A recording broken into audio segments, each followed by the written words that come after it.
Hello guys, welcome to my first video. It's on the Super Bowl. Wow. Alright then, so this year we have Mahomes versus Jalen Hurts. So first and foremost, let me introduce myself. I'm Luis. I have no credentials when it comes to football. I just love watching it, and I did play in high school for a not so very good team. Now that we got that out of the way, let's get the second thing out of the way. The NFC sucked this year, didn't they? Well, they can make up for it in this game.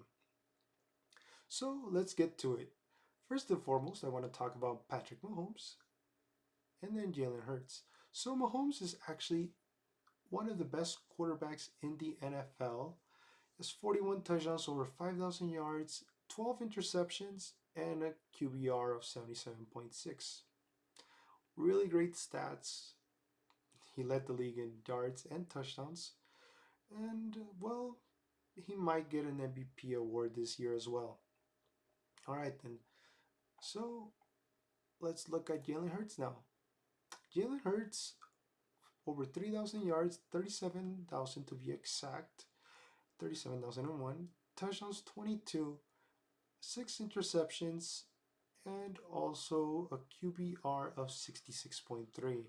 Obviously, Patrick Mahomes is better at passing than Jalen Hurts, but don't let that deceive you.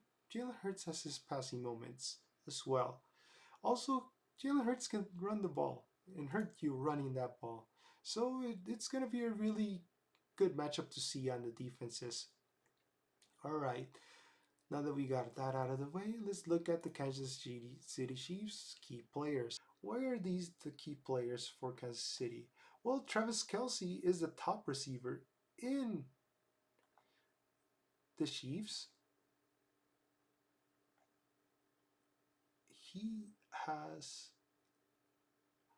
1,338 yards, the most out of the whole team.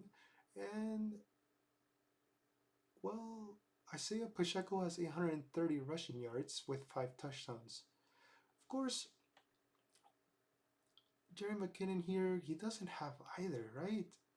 Well, he has 9 touchdowns, 10 touchdowns adding in that one. So he almost has as many touchdowns as Kelsey. And now, of course, we're going to see MVS here too. Why is he important? Well, we don't know what the status is going to be for the other wide receivers in Kansas City, the important wide receivers, Juju Smith-Schuster and McCall Hardman. So, Kadarius Tooney as well. So, we're going to be watching MVS, see if he does play well.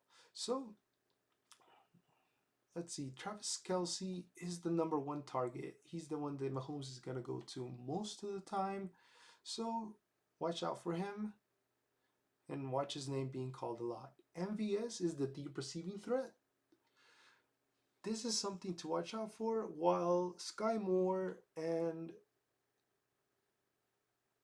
Watson, is Watson even playing? I think it's Kempt. Kempt is playing. So while Kempt and Sky Moore are going to be getting more lower targets, MVS is going to be the guy that's going to go in deep. And that's very important against the Eagles defense, and we're going to see why later. Jerry McKinnon, right here, he's going to be a very important in the passing game and in the rushing game. Something to watch out for if MPS and Travis Kelce are not getting it done. Isaiah Pacheco is the lead rusher in the Kansas City Chiefs. Well, the only one that's active, and so expect him to get a lot of carries. All right then. Now, any single rushing player in the Kansas City Chiefs and in the Eagles, every single rushing player in the Eagles is going to be extremely important. They're all going to have to play their part. Miles Sanders is the starter, and he's going to get a bunch of yards. He's going to get a bunch of carries, a bunch of attempts, a bunch of touches. Boston Scott is another one that's very important. He plays the backup, not as well as Gainwell. Gainwell's going to be the guy that's going to be out there for passes. So watch out for him as well. He's the guy who plays passes. Boston Scott, he can run the ball. Watch out for him. in the goal line. Miles Sanders, just watch out for him in total. He's a really great player. Devontae Smith and AJ Brown are both wide receivers. They're both going to get a lot of targets, along with Dallas Goedert, who is the safety blanket. So watch out for these guys and watch their names being called, perhaps, but expect it. All right, then. So now let's look at another key part, and that is the defense. And something that we want to talk about is the sack difference. How many sacks do the Eagles have? 70 sacks for the season, whereas the Chiefs have 55.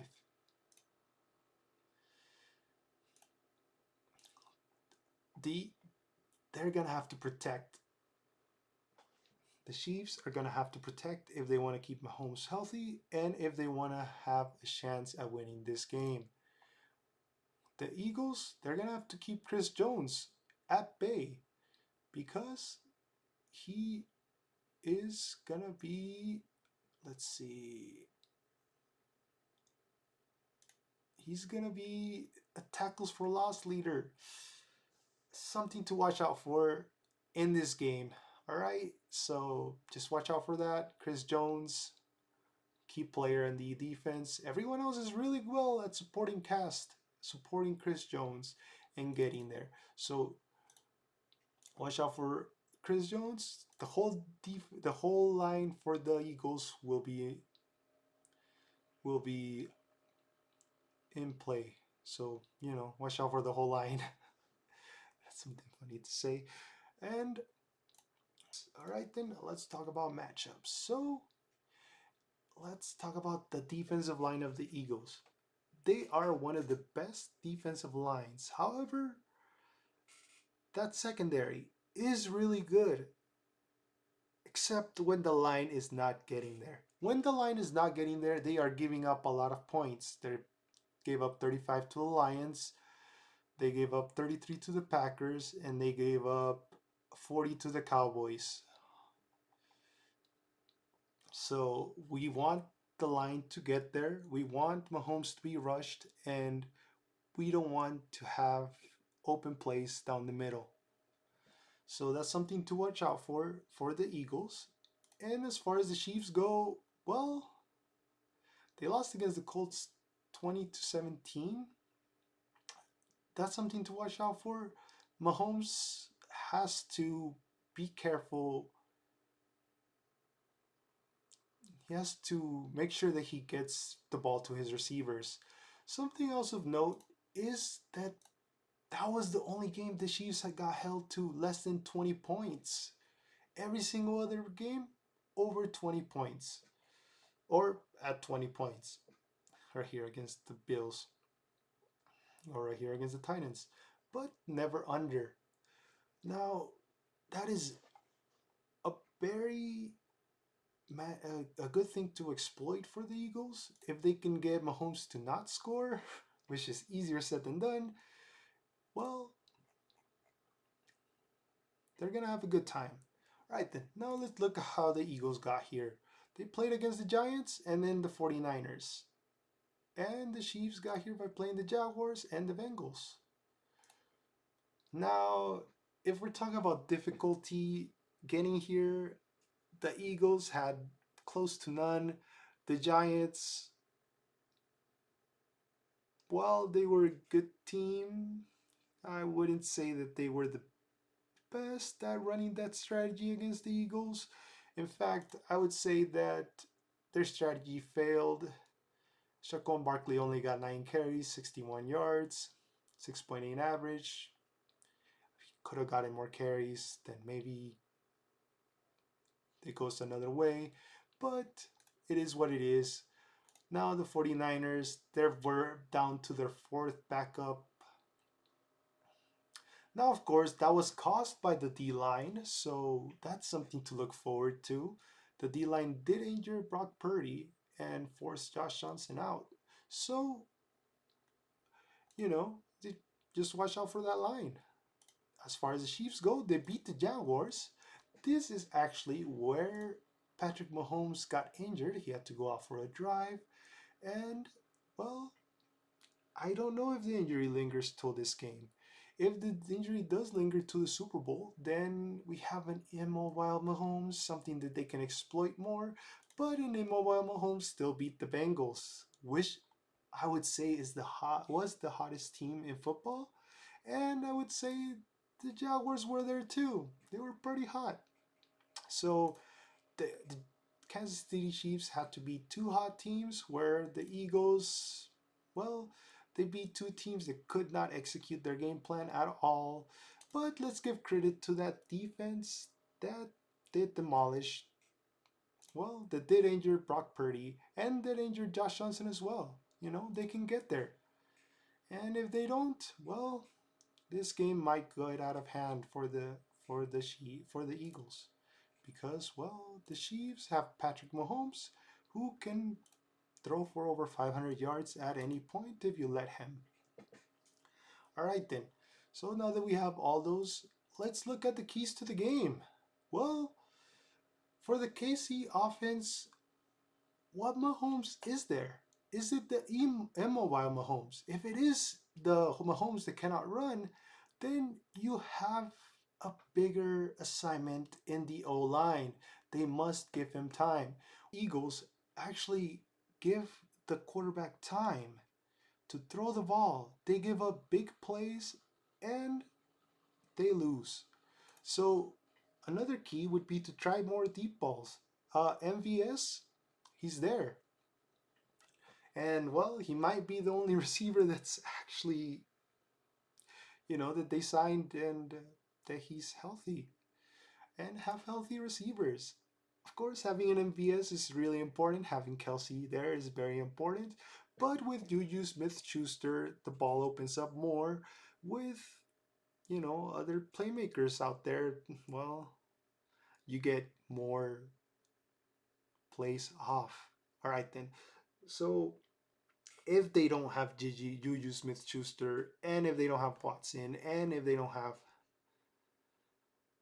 McCall Hardman, if they only have the three receivers they had this year, MVS, if they only have Sky Moore and Kemp, well, Sky Moore's gonna be. You're gonna have to depend on Sky Moore to get those yards. You're gonna have to have him in the McCall Hardman role.